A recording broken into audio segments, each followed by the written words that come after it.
Halo teman-teman semuanya. Jadi di dalam video ini saya dan teman-teman saya akan memperkenalkan dan menjelaskan komponen-komponen utama dari sebuah PC dengan cara kami. Tapi sebelum kita mulai menjelajah isi dari sebuah PC, mari kenalan dulu dengan tim yang ada di balik pembuatan video ini. A few moments later. Post with the fans.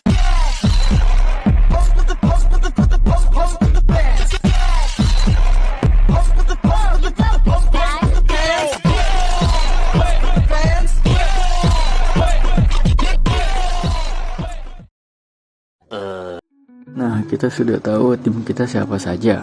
Jadi sekarang, sebelum kita ke topik utama, kita akan bongkar dulu PC-nya. Langsung saja.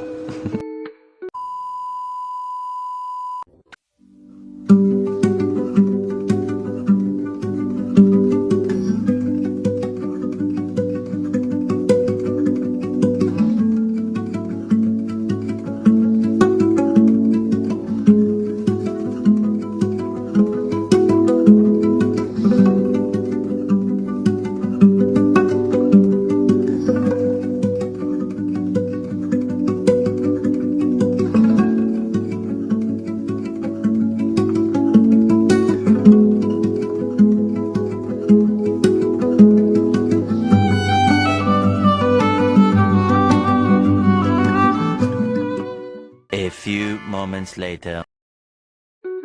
Sesudah kita perlihatkan PC yang sudah dibongkar tadi, mari kita lanjutkan untuk memperkenalkan dan menjelaskan komponen-komponen utama dari PC baik kelompok kami.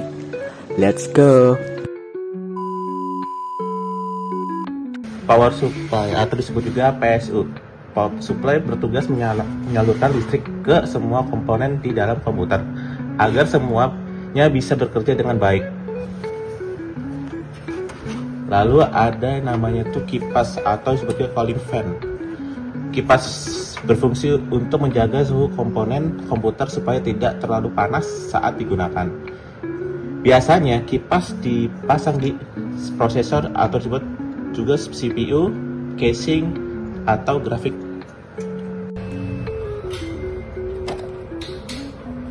RAM berfungsi sebagai tempat penyimpanan data sementara saat komputer sedang menjalankan program. Semakin besar RAM, biasanya komputer bisa menjalankan lebih banyak aplikasi dengan lebih lancar. Oke, selanjutnya DVD drive itu perangkat di komputer yang fungsinya untuk membaca atau menjalankan CD dan DVD. Jadi kalau kita punya CD atau DVD yang berisi film, software atau data, DVD drive yang akan membacanya supaya bisa dibuka di komputer. Lalu selanjutnya ada hard disk. Hard disk itu bagian di komputer yang fungsinya buat nyimpen semua data. Jadi file kayak sistem operasi, aplikasi, dokumen, foto, dan lain-lain itu disimpan di hard disk. Data yang ada di hard disk juga tetap tersimpan walaupun komputer dimatikan.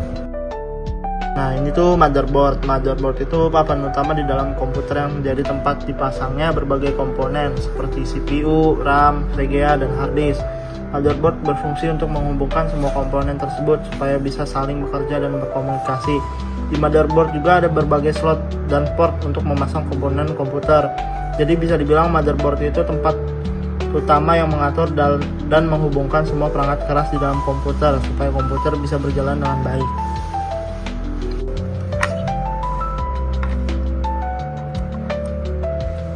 Berikutnya ada CPU. CPU itu bisa dibilang otaknya komputer. Jadi CPU yang ngatur dan memproses semua perintah yang kita lakukan di komputer. Misalnya pas kita membuka aplikasi, main game, atau menjalankan program, semua perintah itu harus diproses dulu sama CPU. Nah, ini tuh VGA. VGA itu komponennya di komputer yang tugasnya tuh ngurusin tampilan gambar di monitor. Jadi semua yang kita lihat di layar kayak desktop, aplikasi, video, atau game itu diproses dulu sama VGA. VGA tuh bakal ngolah data gambar dari prosesor terus dijadiin tampilan visual yang bisa muncul di layar. Makanya kalau VGA-nya bagus, biasanya gambarnya di monitor jadi lebih halus, jelas, dan lancar. Selain itu, VGA juga membantu meringankan kerja prosesor dan dalam mengolah grafis. Biasanya VGA dipakai untuk hal-hal yang butuh tampilan grafis seperti desain, editing, video, atau bermain game. Baik, segitu saja present dari kami. Mohon maaf kami tidak bisa menambahkan scan di saat PC-nya berhasil dihubungkan ke monitor. Selanjutnya, ada ucapan terima kasih dari kami. Kurang lebih mohon maaf. Wassalamualaikum warahmatullahi wabarakatuh.